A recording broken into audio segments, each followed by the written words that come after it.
Salut tout le monde et bienvenue sur notre chaîne qu'on adore. Hello. Alors aujourd'hui, Sarah, un Oui. nouveau sujet, comme toujours, enfin ça tombe bien, sinon on n'aurait pas grand chose à dire dans l'absolu.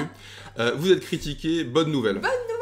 Alors Vive la critique. pourquoi ce sujet? Comment que ça se fait qu'on trouve que c'est bien Que de se faire critiquer. C'est bien. Voilà. Bon, alors, comme pour tous les sujets qu'on aborde, c'est un petit peu tiré de notre expérience personnelle. Donc, c'est vrai que dernièrement, professionnellement, on a eu affaire à 2-3 critiques. Et on s'est dit, plutôt que de prendre les choses comme d'habitude en se disant oh là là, la critique c'est nul, c'est pourri, déjà, on va essayer d'en tirer quelque chose de constructif. Oui. Première chose. Et ensuite, on a pris un peu de recul par rapport à la situation et on s'est dit que finalement, être critiqué, c'est plutôt une bonne nouvelle.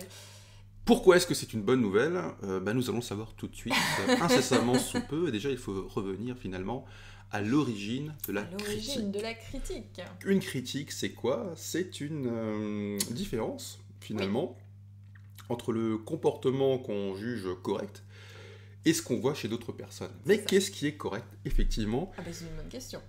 Qu'est-ce qui est correct pour moi n'est pas forcément pour Correct toi pour moi, et pour le monde entier. Donc fondamentalement, déjà, quand on a compris ça, la critique, c'est pas bien grave. Bah ça devient plus léger en fait. Exactement, c'est Et juste... c'est ouais. tout à fait, pardon de te couper la parole, C'est pas grave. mais ce que tu dis est très juste et je vais me permettre de le répéter pour que ça imprègne bien dans le cerveau c'est de chacun.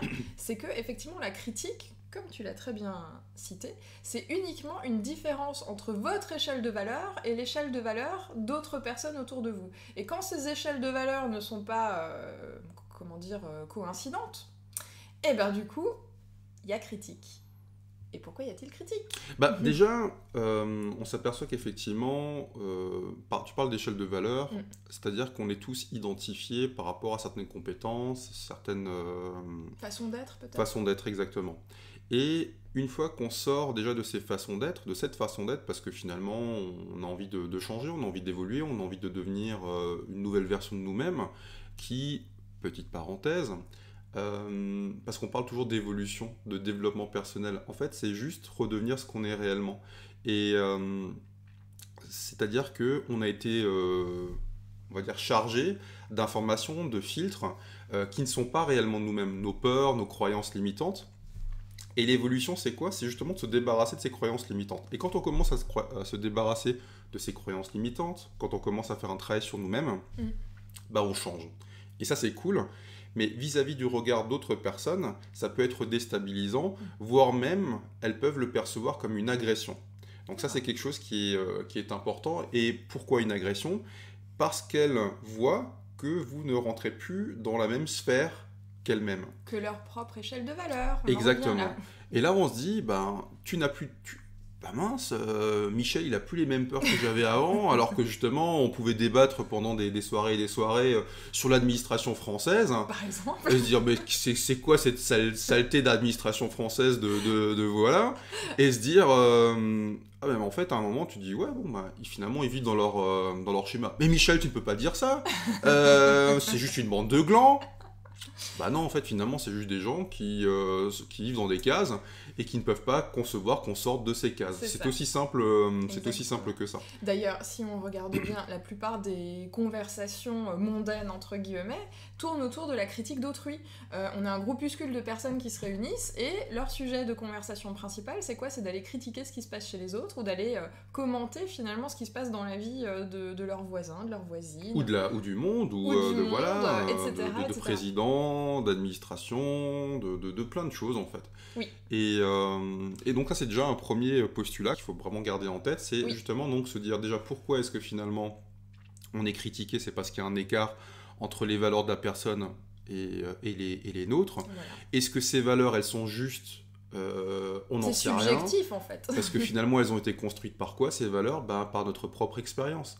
Et en ce sens, justement, peut-être être plus dans la bienveillance avec les gens qui sont autour de nous, parce que critiquer, fondamentalement, ça sert pas à grand-chose. On sait pas qu'est-ce que les gens ont vécu.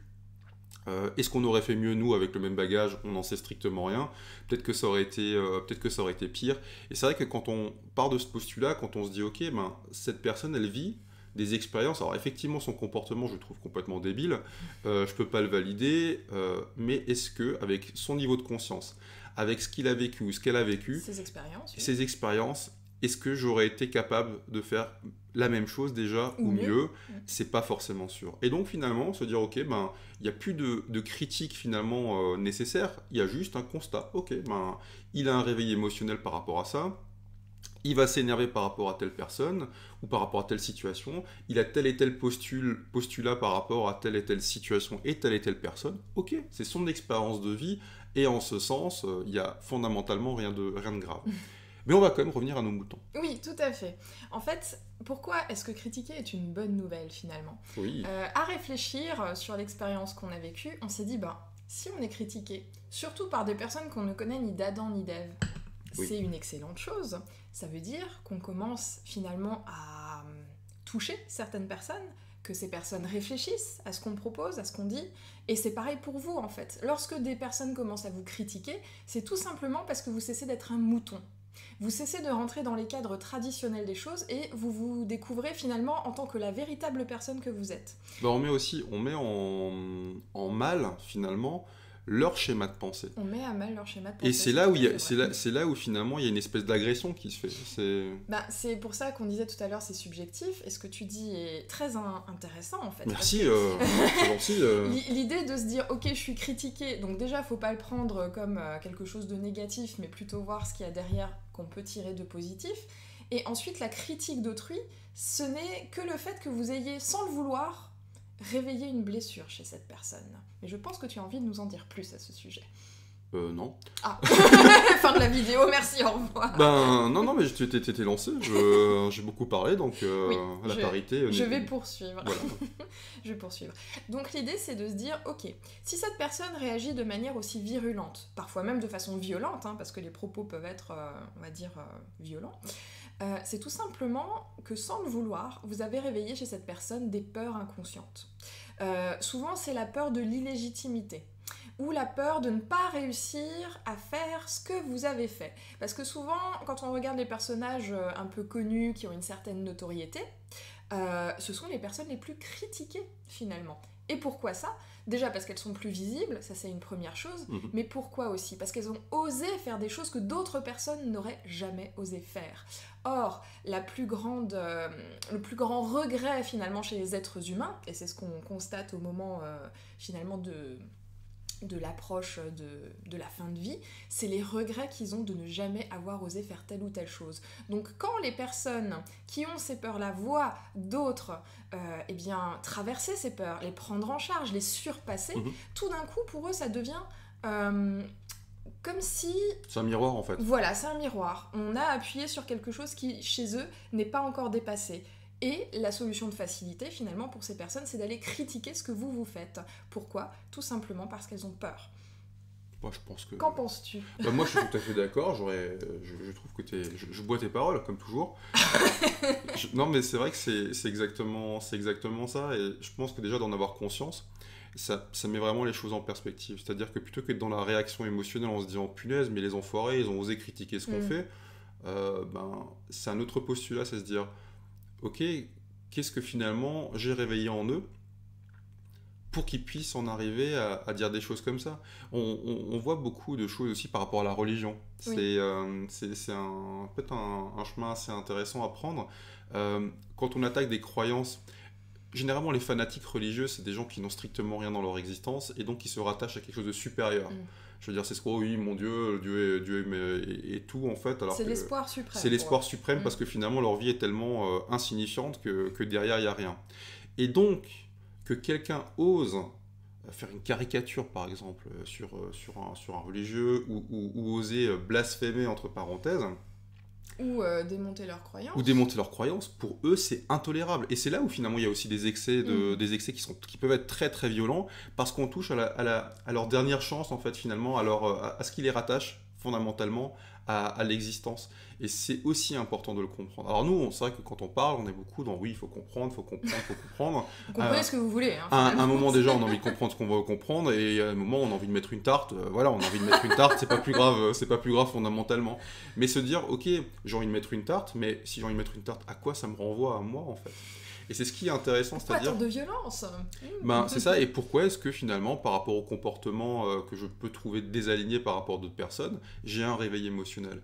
Et quand on rentre là-dedans, c'est vraiment un jeu de ping-pong, qu'on commence à se renvoyer tous les uns les autres, mais en conscience. C'est-à-dire que plutôt que d'être victime de notre environnement, ben, on commence à en devenir responsable. On commence à être réellement responsable de ces réveils émotionnels.